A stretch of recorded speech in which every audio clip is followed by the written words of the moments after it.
उत्तराखंड टेसोरी तरफां provincial motor vehicle तरमीमी bill 2023 जी मंजूरी ॾिनी वई आहे। बिल में प्रोविशनल मोटर व्हीकल एक्ट 1965 में तरमीम के हवाले सां जो कानून साज़ी कई वई हुई। तरमीम के मुताबिक BRT जेकी बसूं आहिनि उनमें माज़ूर जेके माण्हू आहिनि उन्हनि जे लाइ सीटूं मुख़्तस करण ऐं निशानदही न करण ते 500 रुपया जेको जुर्मानो थींदो। BRT बसुनि में सफ़र जे दौरान 5 सालनि ताईं जेके ॿार आहिनि उन जे किराए खां उनखे जेको आहे इस्तिस्ना हूंदी।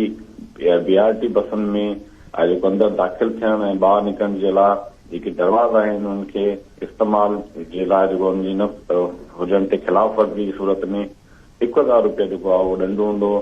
दौरान सफ़र जेको आहे कॉरिडोर या बस स्टॉप ते सिगरेट समेत ॿियो बि जेको नशो नस्वार खाइण ऐं थुकण ते जेको पाबंदी हूंदी उन जी ख़िलाफ़ वर्जी जेको कंदो उन ते बि 1000 रुपयो जुर्मानो जेको आहे हिन कानून तहत लागू थींदो।